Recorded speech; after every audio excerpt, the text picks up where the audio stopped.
Hey everybody, we are live now. This is Matt Hammond, IPO Warriors. We are doing the IPO updates for the week of July 11th, 2022. We are also doing lockup expiration plays. I'm going to bring in Ali Angel here real quickly, and then we're just going to kind of kick into things, a little bit free flow. A little bit like the format you guys are used to seeing on Benzinga. I will be doing the Benzinga show later in the week. I'll be doing more of a recap for going forward. And going forward, the IPO updates are going to be for members only. We're going to kind of downsize the number of people who are getting this information ahead of the week. We're hoping to optimize some of the, especially for the stealth IPOs, less traders buying the debut means more upside potential for those of us in it. So if you want to get in on the premium membership at a highly reduced discount, get onto IPOwarriors.com, click that link in the upper right-hand corner for Join Premium, and use the coupon codes. We got big coupon codes there. So I'm going to bring in Ali. I'm going to jump to the comments really quickly, and then I'm going to jump into the presentation. So, hey, Ali, how's it going? Hey, good. How about you? I am doing great. Awesome. How was your weekend? Good. Still working on the shoulder healing. So, yay. I've got PT after this. So, yeah, they can do virtual, which is awesome. Don't have to leave my house. I'll take it. So, yeah. We actually have some lockups that were in the write-up that I sent to you that are moving today. So, I did the video for Hills, HILS, a few minutes ago. Actually, it should be up by now. It was loading, but we've got a lot of them that are really starting to move, which is just awesome. I love it. Right. And when you say starting to move, does that mean we've already missed the play, or is No, are so we you're going to still be seeing the load up? No, you're going to be doing the channels on them. So starting at lows, let me adjust there it goes. So you're starting at lows, drawing the channels based on the volume profile. And then I generally will build within that. So for example, on Hills, my volume profile says about 78 to probably about 92 is a safe add on that one. So today it did pop above it. You want to bring it back down just a little bit to get your actual add. Right now, it would be considered a little bit of a chase, even though the lockup is today. So it was just kind of that random pop. It was quite a bit of volume, but anytime we see those, they're generally going to come right back down if they don't just take off. So might be a multi, might just be a super slow walker, but I do have a starter on it now. But with those, you don't just want to jump into them. No. And I mean, we know that the LPX date, when we say LPX, just to clarify for people, LPX is just an acronym we use for lockup expiration. It's easier to say LPX play, just like IPO is easier than to saying initial public offering every time. So LPX, the date itself, we will see, I think, especially as more people key in on this as the kind of it's like the starting gun for when they might really run this. But we still haven't seen like a headline on this, have we? Or are we already haven't been getting them past lately. kind of the catalyst? So yeah. So the ones that are doing a lot of catalysts are actually not moving that much. Perfect example, NRSN had like 5 PRs within a couple of days and it didn't move. So I mean, it did move, but it didn't move to the current exercise prices that they've got. So we're talking about right here, yeah. Yeah, with these, a lot of times you're seeing that they've adjusted the exercise prices. So something I've been really emphasizing lately that I kind of hadn't before just because we didn't have a ton of 10Qs, but obviously in May, we had a bunch of them hit. So when that hits, they give us an update. And, instead of having 10 million shares that they can exercise at, $5, now they've got 2.2 or 2.8 or whatever, because they do adjust the prices down. So when we have the opportunity to check the 10Qs, definitely want to do it. And just to know, like, what's the updated? These guys do the takedowns and it's all a hand washing ceremony. And we just have to know exactly where they're at. So don't expect something to, oh yeah, it's absolutely going to 7. Well, really? Because we've got a lot of other stuff below it. Yeah, because we've seen IINN has done headlines, 3 out of the last 4 days. And I mean, this is what we're getting for an EP that's supposed to be 625, 650. Yeah, they don't have many shares left at that 625. So it will eventually go because they do run these. But as far as the high EPs, that's a perfect example. Like they've done a couple takedowns and what they'll do is basically, other deals and they make it work. Example on Hills, right? So $4 initial public offering, and then $5 for the EP. Actual EPs right now are at like 387, so they've adjusted them. So we just have to be really cognizant that they do adjust these, and you always want to be going into the filings, checking them out. We have a couple of them that have done secondaries recently, and people are still hoping that they're going to do, the chaos original exercise prices, and it doesn't happen. If they've already done a secondary, they've taken stuff down, and you really have to pay attention to what is current versus what was the original. Now with those 10 Qs, those are the quarterlies. Do we get that information after the fact? Oh, of course. So the quarterlies are going to be exactly that. So we get the quarterly updates, and then of course the 10Ks are going to be the beginning of the year for the yearlies. And the 10Ks don't generally have as much information because it's a total year, but the quarterlies are whatever happened in that quarter. So if we had a lockup and the 10Q came out, a couple weeks later, it's a pretty good guess that they're going to have the most up-to-date information over what the last 424 was. Cool. What are some of the other lockups? We'll get to the IPO. It looks like we're going to do lockups first, and then we'll get to the IPO preview next. What are some of the other LPX plays that are coming up? I've got a short list here, but you could lead in with the ones you're watching if you like. So as far as the tickers, we've actually got a lot of them. And right now, because we had a major shift in our little shit ticker world probably about 6-7 weeks ago, where a lot of stuff wasn't really moving. And then all of a sudden we have all of these loads in like 40, 50, 60 cents. They're already non-compliant. So they're in both of my, rule worlds. And we start seeing them move up. So started looking at those, started tracking those a little bit more. And it was honestly just like, they weren't able to get things to move. They were having, news, whatever. And everybody was like, whatever, we don't care. The rest of the market's, on fire. So, nah. Well, then we have this shift where the rest of the market gets really horrible. And oh my God, we're in a bear market. And everybody moves to our little world. So that was the major shift when everybody really started complaining about this bear market, when our world started just really lighting up. I've had my best 2 months like ever when everybody else is complaining about this bear market. So I'll take it. As far as the lockups, as far as the rule plays, we've got the 90 and 180 day. So I'm using those very loosely because things that are already past the 90 or 180 day that haven't done a run and they haven't dropped a secondary, that's a huge key. Those are all on watch. So I've got stuff that's on watch from like April lockups because they never ran it. They haven't dropped a secondary. They're waiting for something, whether it's FDA news, like we have in super subby land right now. FDA news is moving where it wasn't before. And so like today we had, ITRM that just went absolutely crazy. We've got T2 that, went nuts. If this was 4 weeks ago, that wouldn't have moved it. So we know if we have a catalyst, even if it's, super fluffy, it's still probably going to move it. Now, the companies will figure this out and they'll see the rest of the world is, oh, we can do fluffy PRs and whatever, and it's moving. But when it comes down to the actual lockups, they can't dump all of their shares that are in lockup. They have, things before, but they can't dump all of their shares until they can dump them out of lockup. They're restricted. So right now for this week, we've got Genius Group, GNS. That was also a stealth IPO. Like that was amazing on the start. A lot of us caught that. It was just a great play. And then it's just death. They have the over allotment period, the 30 to 45 days. We had a nice little volume run on that one. And then it just died again. Well, now we're kind of sitting here and it's basically dead and we're just waiting. So the channels, it's a super tight channel right now. Yeah. And that is when I'm looking to get in these. I want that channel. I want a reversal.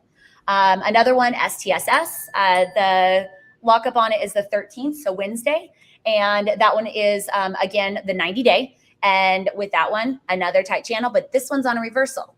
So with this one, we're looking at the reversal on it versus, okay, is it going to hold? And it's actually in a little bit higher channel. So STSS, I've actually played several times. I played the over allotment. You can see on your screen how it kind of dips down and comes back up. That's that 30 to 45 days that we watch for on the over allotment play. And then the other one is Hills, which is obviously moving today. And exactly the same thing. Like we had that over allotment where it gets that volume. And then fast forward, I mean, I think they did do a pop at the 90 also. Let me see. Yeah, they definitely did. And now we're at the 180 where they've got a lot of stuff.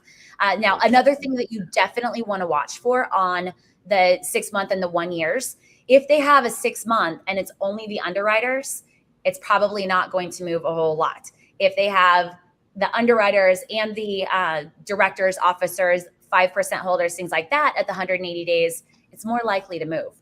So with Hills, it's got a 360 or 365 also. So with this one, am I going to play it? Yeah, absolutely. I already have a starter on it, but I'm not going to be like, oh, it's definitely going to go to those threes right now because I know who can and can't run it. There was one more also. It was TKLF. So TKLF is the other one for this week. I think it's on a 6 month. Yeah, it's on a 6 month. So today is the lockup period for it. I will be doing a video for that later on. I planned to do it this weekend. It didn't happen. Where can people find your videos? Are you posting these on Twitter? Yeah, so you can just search Trading Fit Girl. Literally, I'm the one that comes up on that. I always post it on my, it's linked on my website, and then it's also on my Twitter where you can find it. But with the videos, I've been getting it a lot where people are asking, well, what about this play? I have dozens of videos on these. So even if you're brand new to this and it's just like, what is this girl talking about?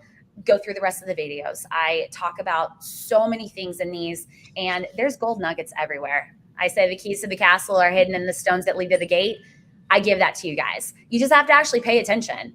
And also, those are the people that I want to interact with. Those are the people that are, in my group, because they are paying attention and they want to be in for the long haul. They just, aren't here for alerts.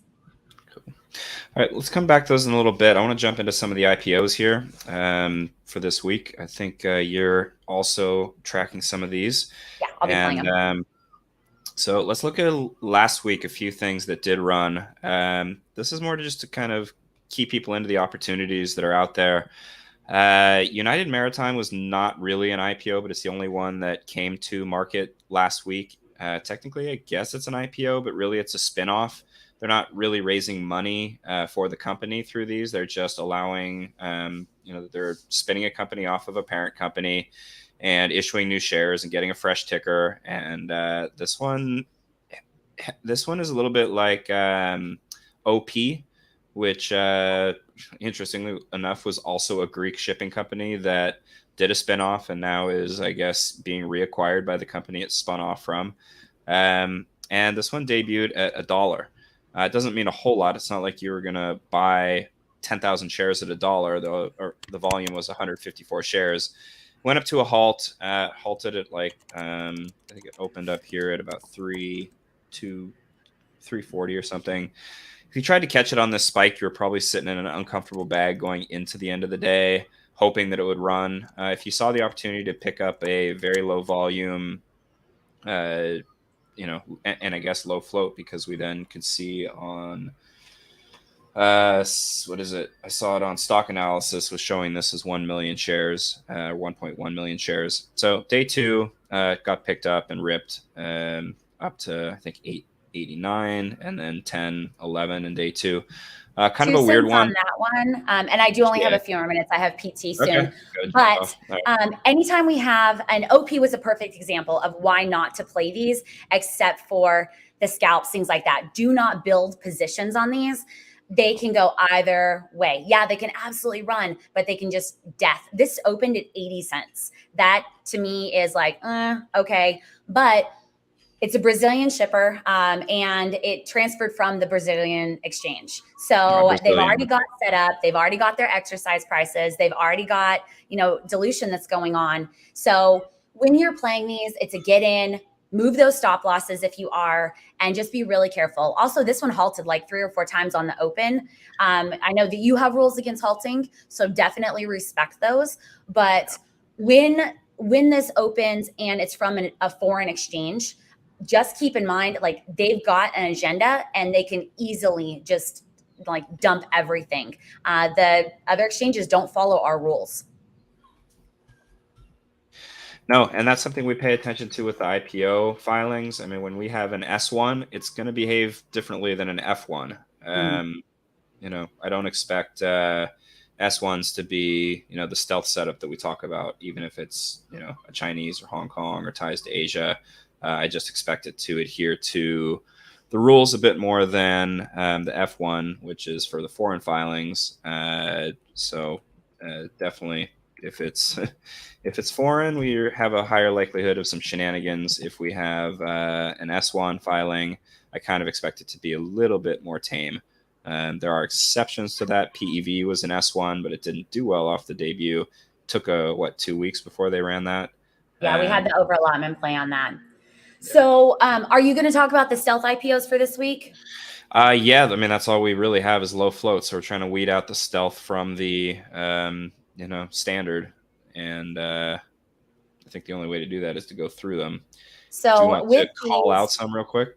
Wow, we have a bunch of them. This is awesome. I love that we have our tickers back. So the main two that I'm looking at. Let me just interject one thing. That a lot of these tickers have been on the calendar for like 2 or 3 weeks or 4 weeks now. Forever. So just because they're on the calendar doesn't mean we're going to see them this week. But we do know that eventually, like, market conditions will stabilize to the point where they say, all right, screw it, we're going to do it. And then we'll have a week where we have like 4, 5, 6 IPOs. So hopefully that's this week, because some of these look really fun. Anyway, keep going.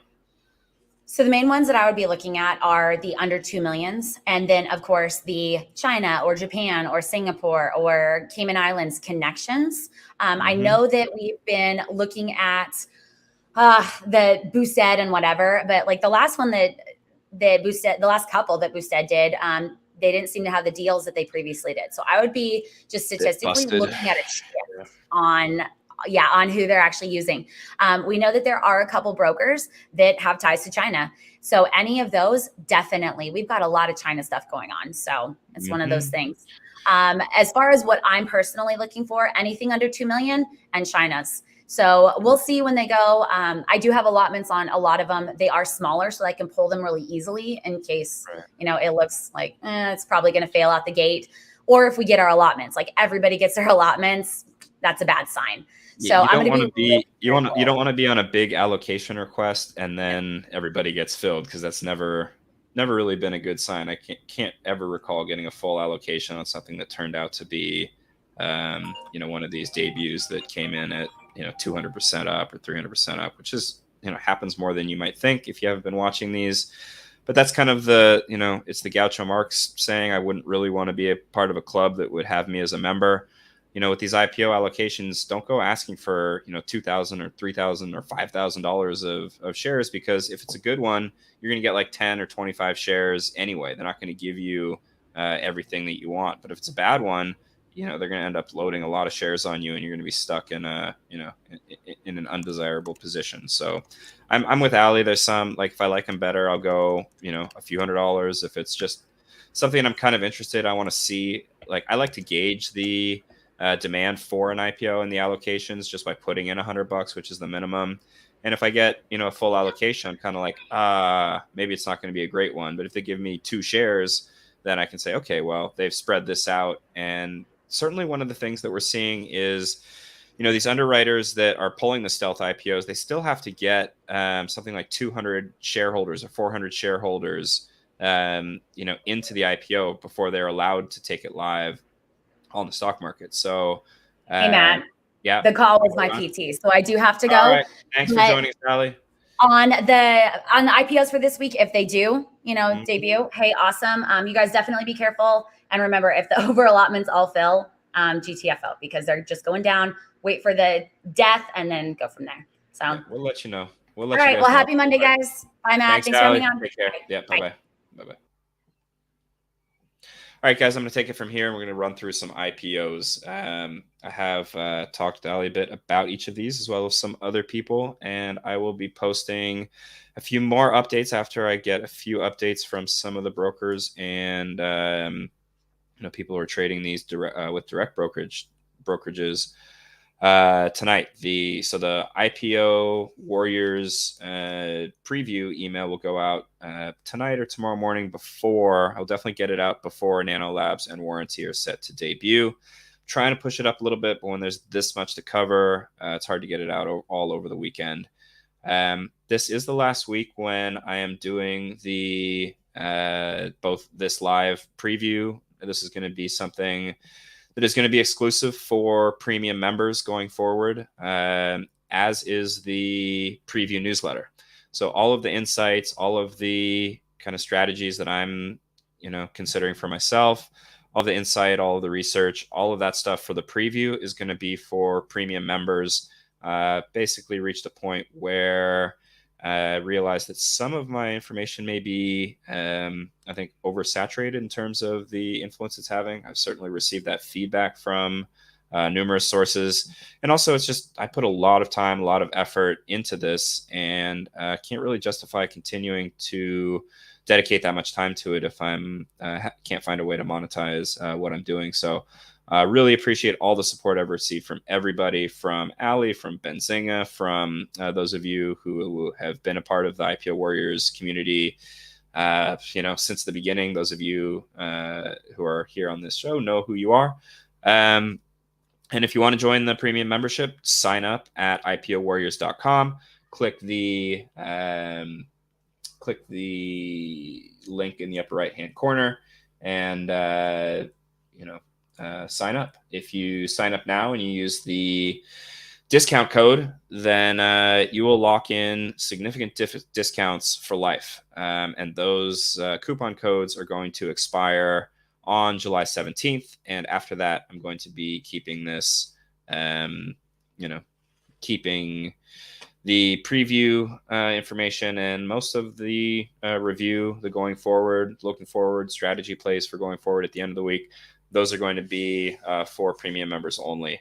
I will be showing up on Benzinga later in the week. We're nailing down times for that, but also Benzinga is going to become more of a review of what happened in the week and a little bit talk about what's going forward, but really what I consider the value that I use for my own trading strategies. And that's going to be part of the premium membership. Again, this is all information, research, ideas. It's not financial advice. I'm not a licensed financial advisor.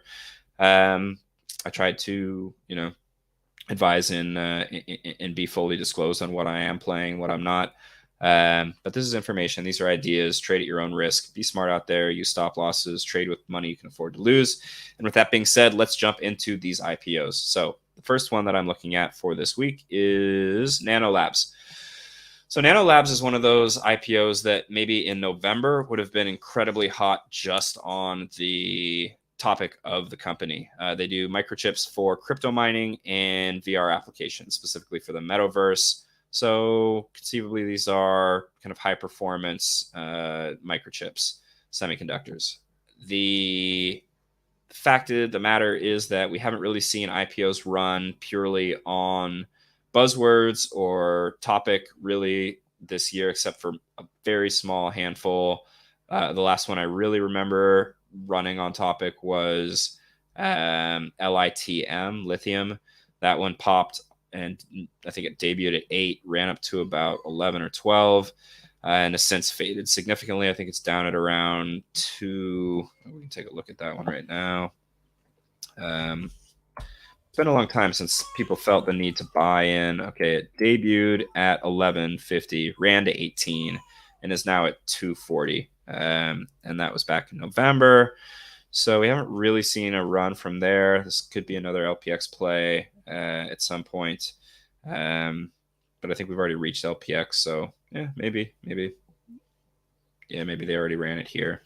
Anyway, my point being that just the hype and the buzz around, hey, ooh, that's cool. That doesn't seem to we don't seem to be getting that very often. What's interesting about this one is that for 1.77 million American depository shares, which are the shares, in this case, they're acting more like units. They're giving out 2 shares for each, for each allocated ADS. So if you put in an order request and the price here is around $11, I think $11.35 to $11.51. So if you get an ADS, then you're actually getting 2 shares, which if you average the cost out is more like $5.50 to $6. So keep that in mind if you're trading that. I have heard from others who are putting in orders through direct brokerages that the allocations are very thin on this. I'm putting in a higher allocation request than I usually do on Webull in hopes that I get a slightly higher portion filled. If they fill the whole order, I will be shocked, but I'm not necessarily seeing that as a negative. I will be watching this one to trade live if I can. I wish I could live stream this tomorrow, but I believe I will have a I got to go get citizenship for my newly born daughter. My daughter was born on May 31st, about a month ago, and they have opened Portuguese citizenship for children born to Ukrainian refugees, which apparently I am. Doesn't feel so bad. I'm living, half a kilometer to the beach and enjoying very sunny weather. You can see it's pretty bright behind me. I probably need to deal with my lighting better for next week. But not going to pay too much to the revenue growth on this one. That's just 1%. Don't mean to double up the percentages there. That annoys me. Hold on. But yeah, they're saying it's okay. I just screwed that up. Give me 1 second here. Slideshow from the current slide. Okay, back to Nanolabs. So it's up almost 2,000% for 2021 to 2020. That doesn't really mean anything when we see revenue or any of these profit numbers that are that skewed. It usually just means they weren't doing anything in 2020 and then they kicked in to operations in 2021. Interestingly, though, they are cash flow positive despite being negative net income and negative operating profits. But the financials are outdated, and realistically, what we're playing here is a Chinese IPO. This company is making these chips in China. Microchips, if you haven't been following the news, are becoming kind of politicized, where China's having trouble manufacturing high-end microchips. Taiwan Semiconductor does produce pretty high-end microchips. America is able to manufacture them. China has not been able to really nail down the manufacturing processes that create the high-end microchips. So it's kind of an interesting one that it's in China.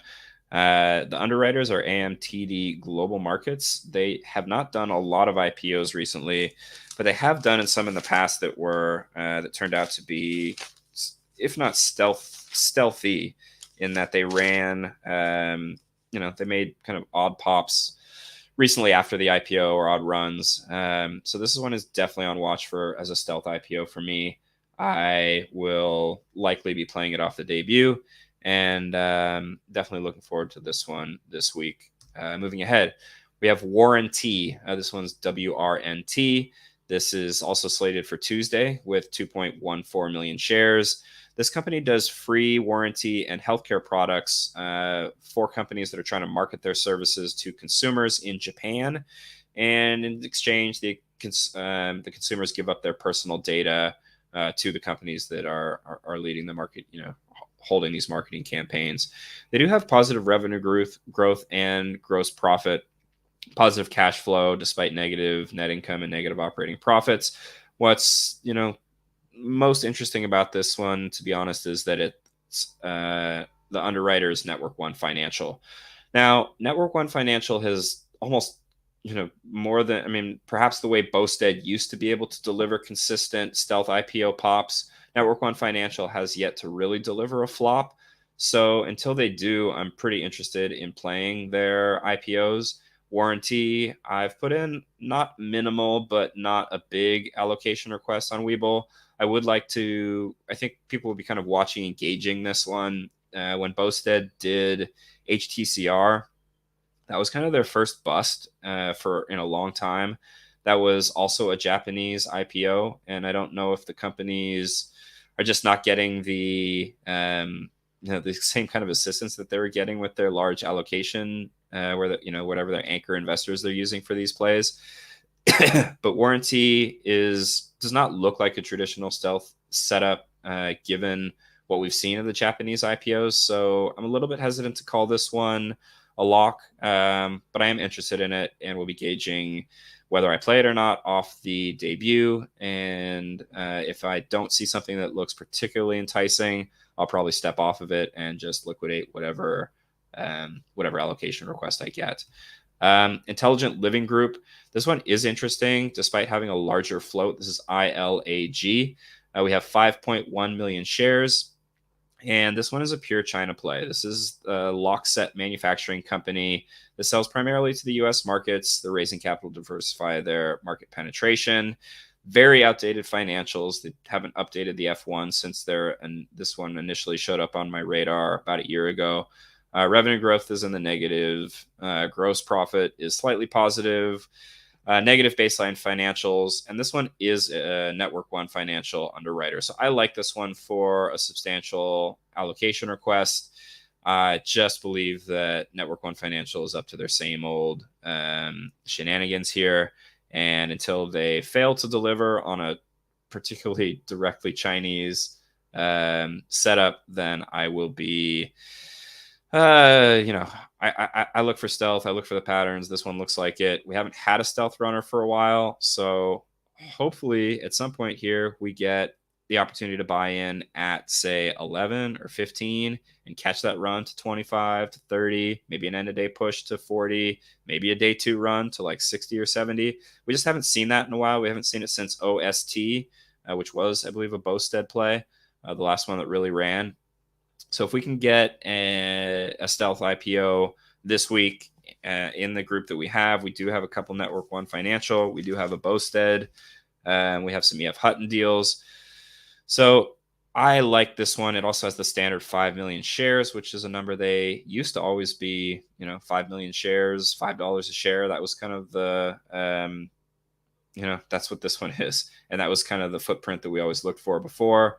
I would put my conviction on this one as high as Nano. So I've put an allocation request for $500, which is, I don't see the point in going more than that. I've never received more than 50 shares, of something that wasn't a full allocation. I have gotten more than that when they just said, hey, take as much as you want. And I like this one for a possible stealth setup. Virax Biolabs. Sorry, that is Vrax. Get that fixed as well. All right. Virax is interesting for two reasons. It's 1.35 million shares. As Ali pointed out, less than 2 million shares is interesting, especially when you've got an IPO that's being brought to market by Bowstead Securities. On top of that, we've got direct ties to China. This is a UK company primarily operating in Hong Kong and Singapore. So when I see Hong Kong, Singapore, UK, we see an F1 filing, we see Bowstead Securities. Bowstead kind of needs to pull something at some point here to redeem their credibility, to get their, their direct retail clients, those that have brokerage desks with their, with them. They need to give them something to win. And although I'm hearing whispers that, they're not all that excited about that, at some point they do need to start pulling some IPOs that pop, or people just aren't going to buy it. They're going to get put in the same box with, Maxim and Aegis, and you got to deliver winners, or people are going to start sitting on the sidelines and waiting to see what these do. I've put in a small allocation request just to see what kind of allocations I get. If I get I think I put the minimum on this one.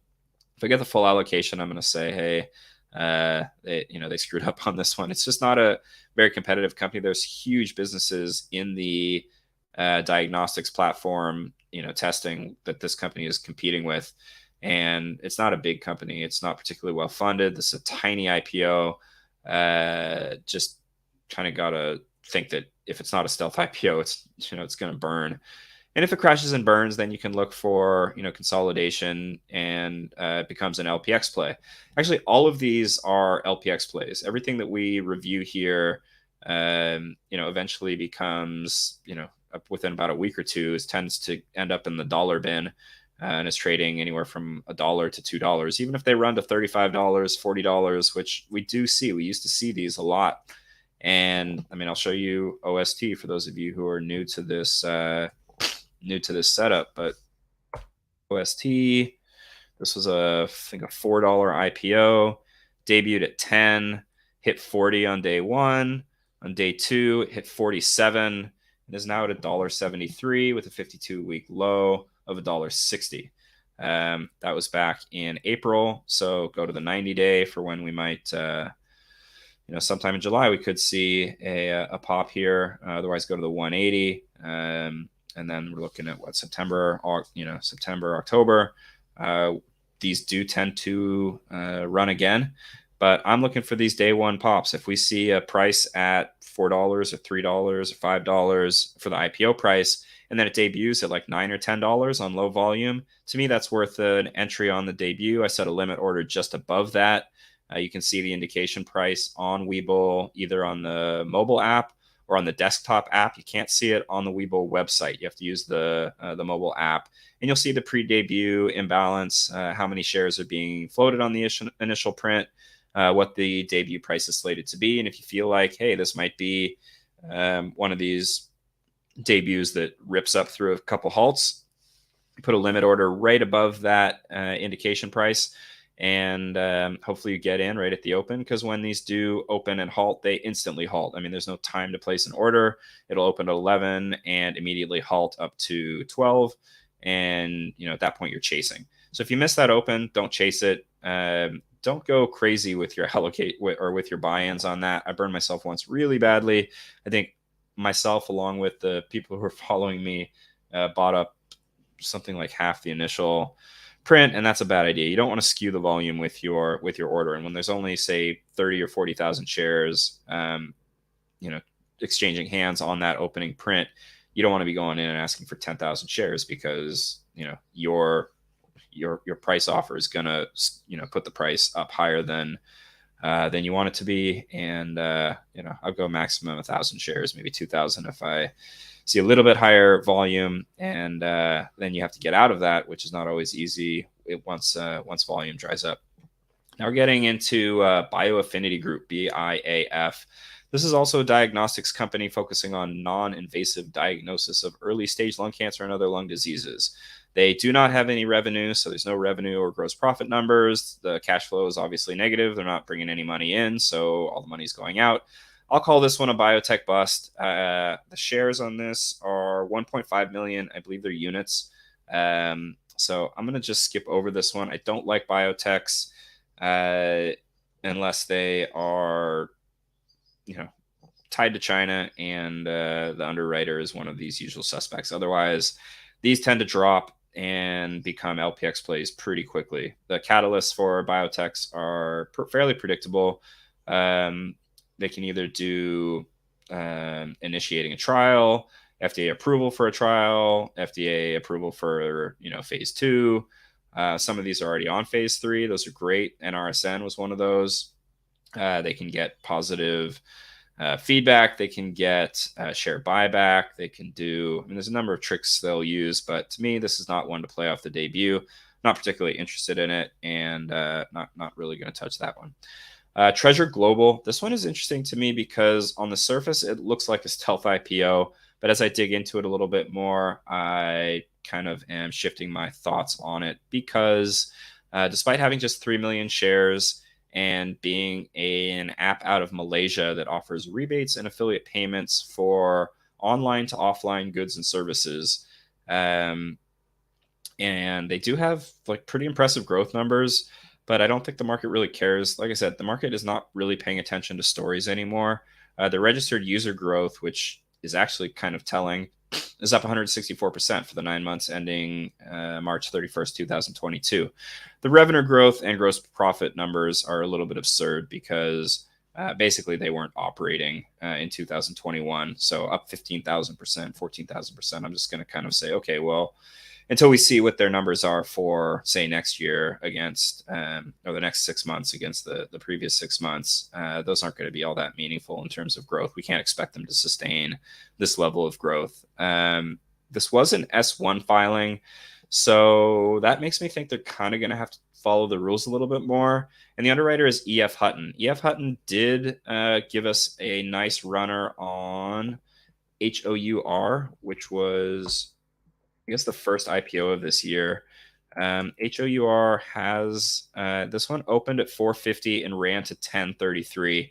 That was a pretty nice debut. We got huge volume. A lot of the stealth IPOs, we just don't see that much volume on day one.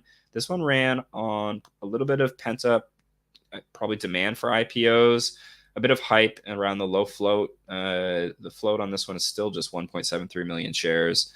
And we did see, here we go, basically a 90-day, 90-day almost to the T on the run, 90-day on the LPX. So this one shows that EF Hutton can be involved with some of these deals that get run. We've seen them deliver winners before, and this one, because the tie to China or Malaysia to Asia, I'm gonna say, okay, well, it's interesting enough for me to pay attention to it. The float's low enough. I put in I think it was $100 share allocation request just to see what kind of allocations we get. I'll get a little bit more color on this one before I send out the newsletter. So sign up for the newsletter, even if it's just to receive this week's free preview. This will be the last week that the preview email goes out for free. So get in on this. It'll go out probably in about 8 hours or so. So that's TGL. Next is Wearable Devices. This is one of those plays, again, where if this has gone live in November last year, it might have run just on the story. This is a really cool idea. It's a wristband device that has these sensors along the wrist, like along the bottom of your wrist here, and it can detect both motion and nerve operations in your wrists, and you can then use your hands to make gestures and symbols and move your hands around and control. It's like an interface device for the metaverse, for virtual reality. You could conceivably have a digital keyboard with no actual keyboard in front of you, just by what your wrist is doing. And they are working on a band for the Apple Watch. So I tend to think that these kind of low float IPOs that debut and then go on 90-day runs, I tend to think that they already have a pretty good sense of what that LPX press release is going to be. And this one's just kind of built in that, 90 days or 180 days, when they're ready to run this, they'll run some, release the product for Apple Watch. It's in development right now. When that happens, I think that's a pretty big catalyst that's kind of just sitting there waiting for them to pick off the tree. So revenues up 214%, gross profit up to 33%. Okay, great. But again, these are numbers against basically non-operations to operations. So they still have negative baseline financials. The underwriter is Aegis Capital. They have brought several kind of, they've brought stealth IPOs. They've brought IPO. They brought us IINN. They brought us quite a few IPOs that go to that 90-day and that 180-day pop. So for me, WLDS is unlikely to be a debut play, but is definitely on watch for me to, yeah. All right, we'll get to you in a second, NASCAR. This one does have, to me, just like I will put this on my, set on my calendar for when the LPX is and start loading up into that. If this is going to debut at 520 to 720, I would be surprised if they debut it. They'll probably price it, I believe, at 520. If they do debut it above that, we could see something actually run off of the, off the debut. Of all the stories that I've heard recently, the story stocks, this is perhaps the most interesting that I've heard in a while. So that and maybe Nano, but this one seems interesting. Let me read your comment here, NASCAR. ILAG and VRAX have a lot of retail interest just based on how many Webull comments there are. Can we have a stealth IPO along with a higher retail interest? That would be the dream. I mean, I would love to see something that just ran off of buzzwords. I think maybe, these plays do kind of come back around, but we just haven't seen one for a while. And until, and the first one that does it will catch everyone off guard. And then the second one will do okay. But we just haven't seen an IPO run, a low float IPO run just off the, hey, this sounds cool type of thing. Maybe we're due.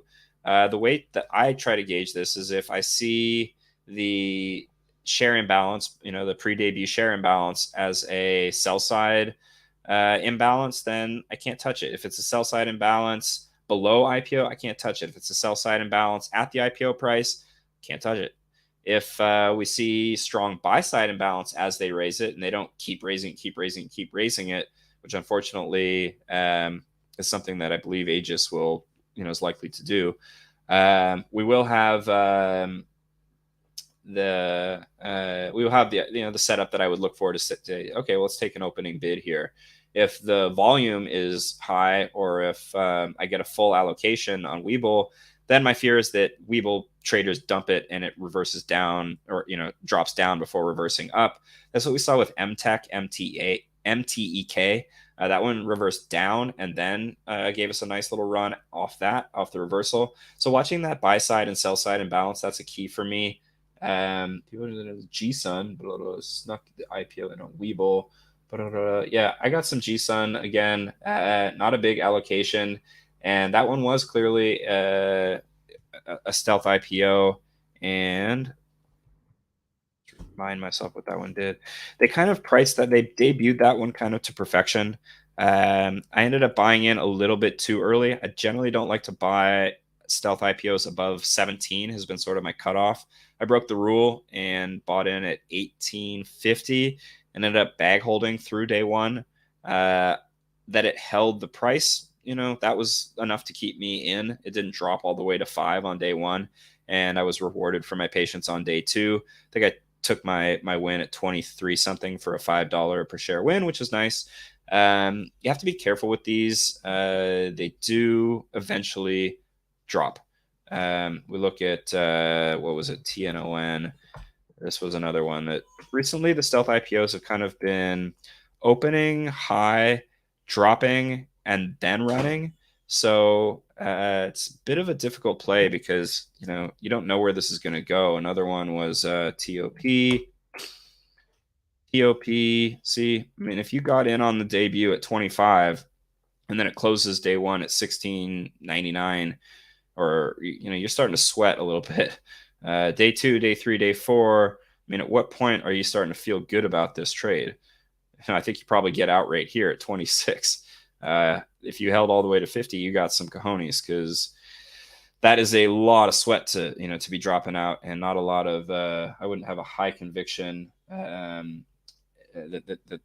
this plays out. So the stealth IPOs, if you do get stuck, first of all, maybe don't go huge on your buy-in if it opens up above 17. If you want to play this sort of steady rise that we've seen, thinking, hey, well, they all reach 40, right? Well, I mean, that kind of seems like what's been happening. OST did that in one day, though. I mean, it opened at 10, went up to 40, topped up at 47, and then dropped down to close at 460 on day two. So just be ready to pull that ripcord when it's clear that the plane is going down. Another one was G-Sun. G-Sun, they managed to kind of just keep it stable. Is it on the way up? I don't know. Right now seems really there's not a point in after the debut. There's not a point at which I feel all that confident getting into this. Do they bring this to 40? I don't know. Is that the top right there? 23? I don't know. Is 30?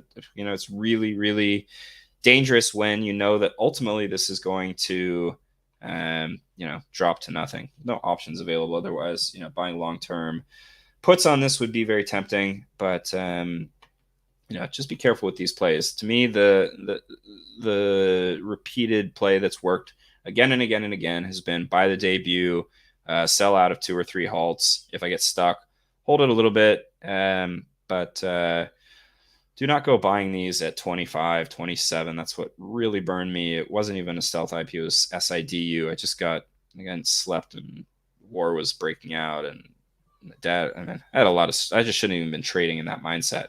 But make your rule about, give yourself a rule. What is the maximum that I'm going to risk on this kind of play? Can I lose like half of it if it comes to that? And what is what is my limit? To me personally, over 17, maybe 1750. I don't know. 16 to 18. After that, the volume profile doesn't matter anymore. I'm just not going to touch it. If I miss it, I miss it. So WLDS, yeah, I am going to take a look at, is Reddit, is Twitter, are other, what's going on in the chat rooms? What are people talking about this? That was the sign that some of these were going to run off the debut. What are the allocation request fills?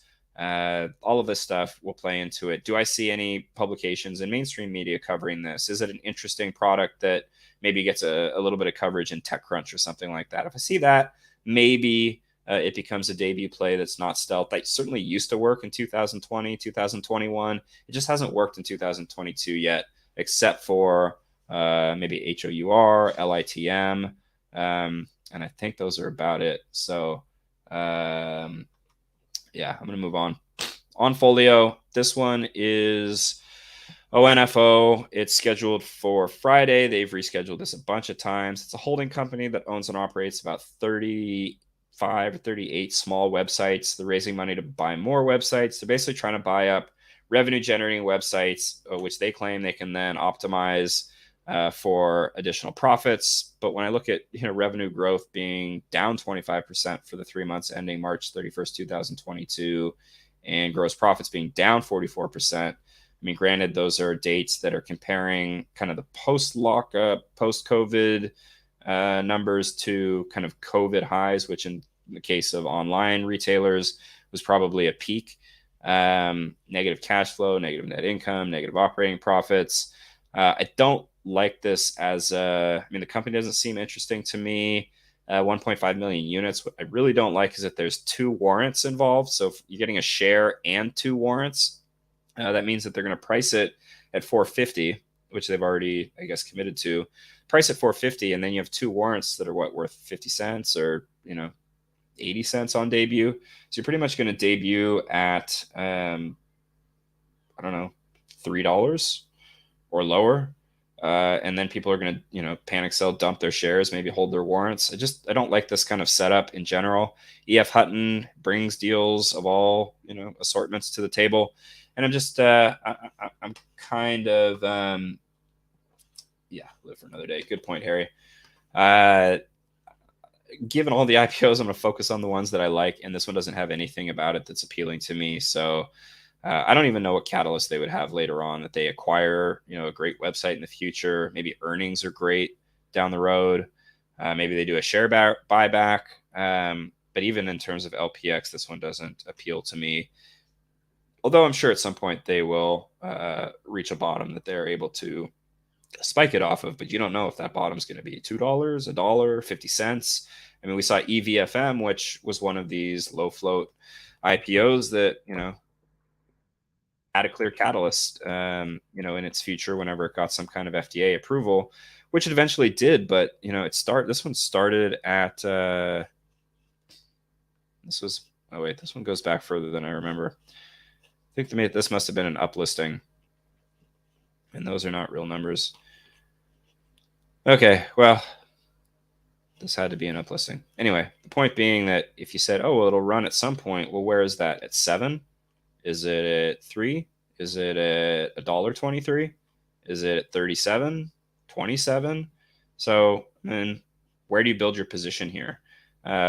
Ali seems to have the right ideas in terms of, well, look for the LPX, look for the share offing, look for the shelves, look for non-compliance. All these things give us much better forecasts in terms of trying to figure out when that headline will drop. Eventually, that headline did drop. That headline was 99% effectiveness in FDA trials. Then we saw the share price spike. It's been run since then. But I like the 90-day, the 180-day LPX. I also like to have some idea of what those catalysts might be. And for companies like NRSN, to me, it was pretty obvious. They were going to get some clinical data. They're going to get some FDA approval. They're going to get something that was more than just pure fluff, kind of fluffy, but they got some stuff that really ran it. And as we saw with NRSN, we've had a couple nice runs on this one since the IPO.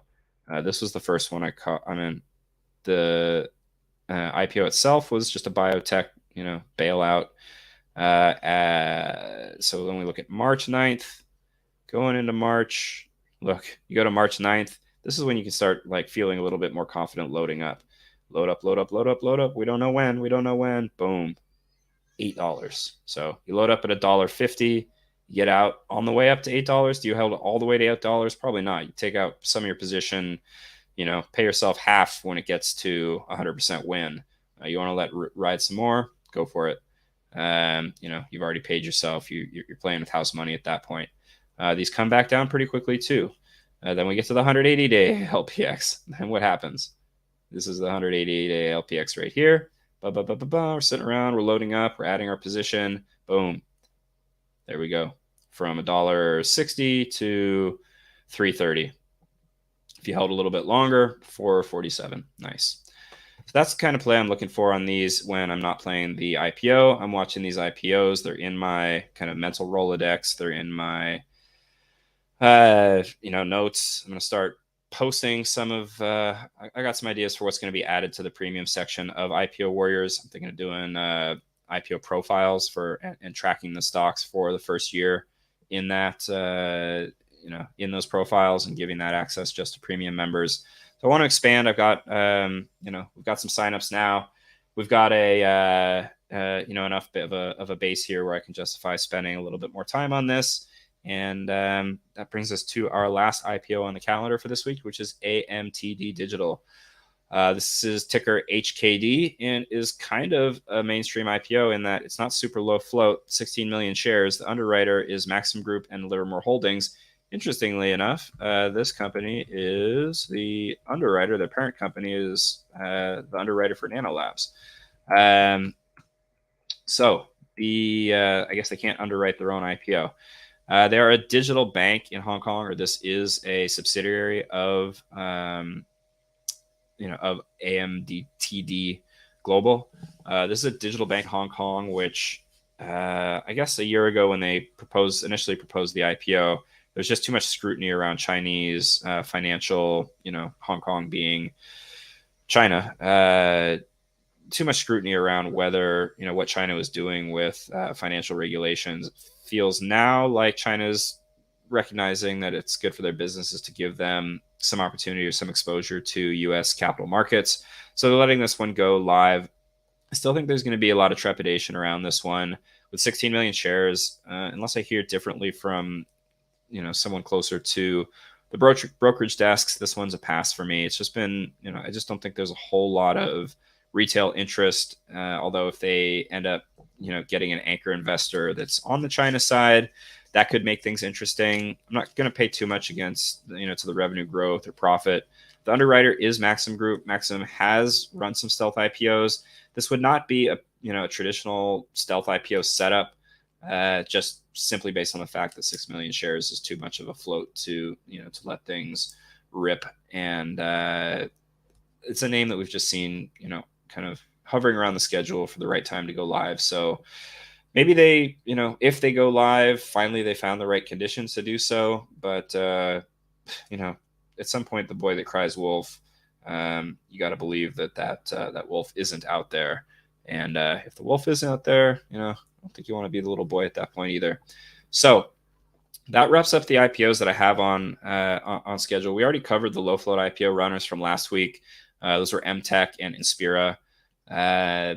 Just kind of shows you guys there are plays to be made out there in this market. I like these plays particularly because going into the LPX, you usually have a price that's pretty depressed already. Kind of feels like the downside is minimal. Always just kind of in a position where I could add a little more if I feel like it, and DCA myself down. If I don't get a price I want, I'm not going to chase it there. If I see it start to walk up, that might be a time to add a little more depending on your conviction and how close we are. If we haven't seen any real news, but I'm not trying to aggressively chase these. I'm trying to load up ahead of time, or I'm waiting for that headline to drop and try to catch it in the morning. I've got my screeners up. I use Benzinga Pro.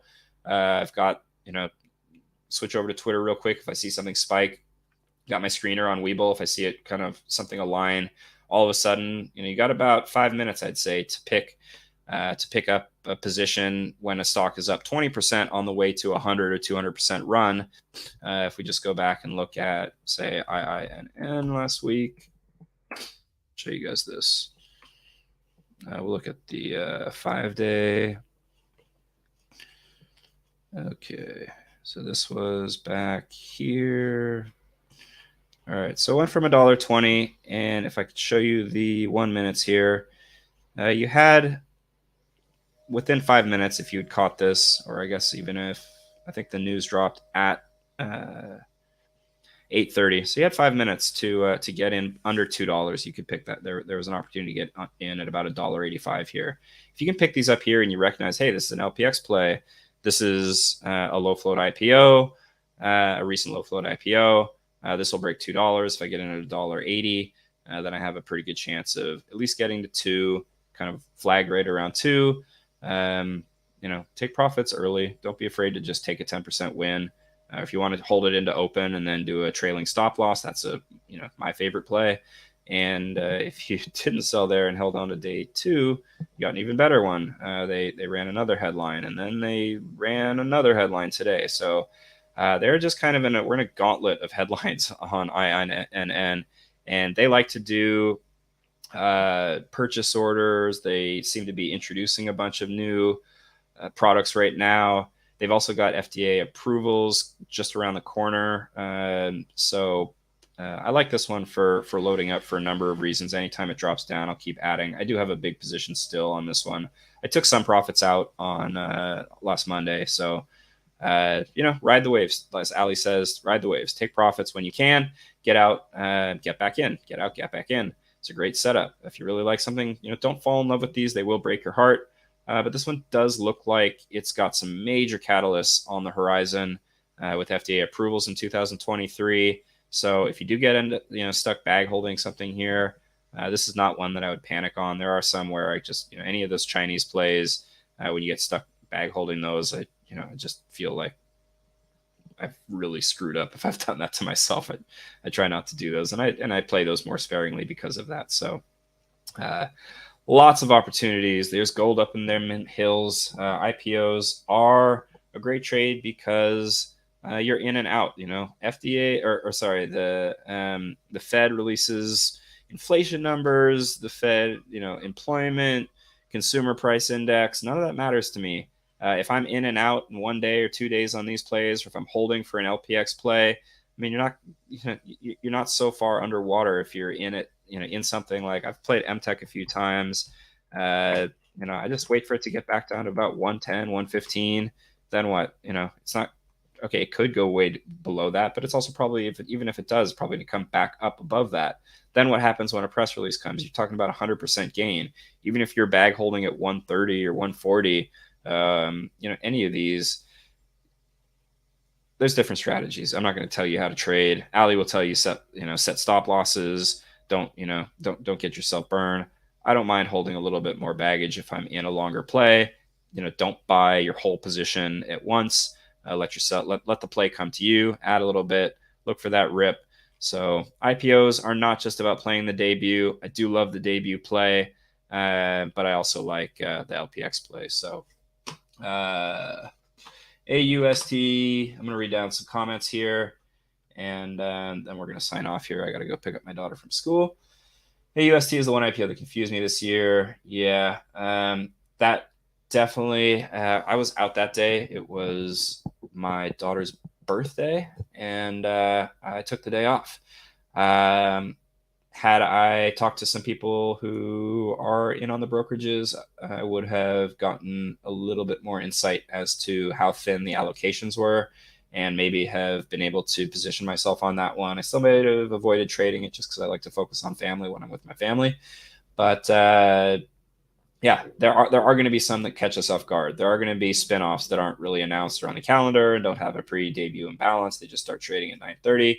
We're trying to constantly improve our scanners and our ability to catch these, but you're not going to catch every one. What we are trying to recognize is the patterns, so that when we do catch the good ones, we're able to lock in huge profits. And that's what's happened historically.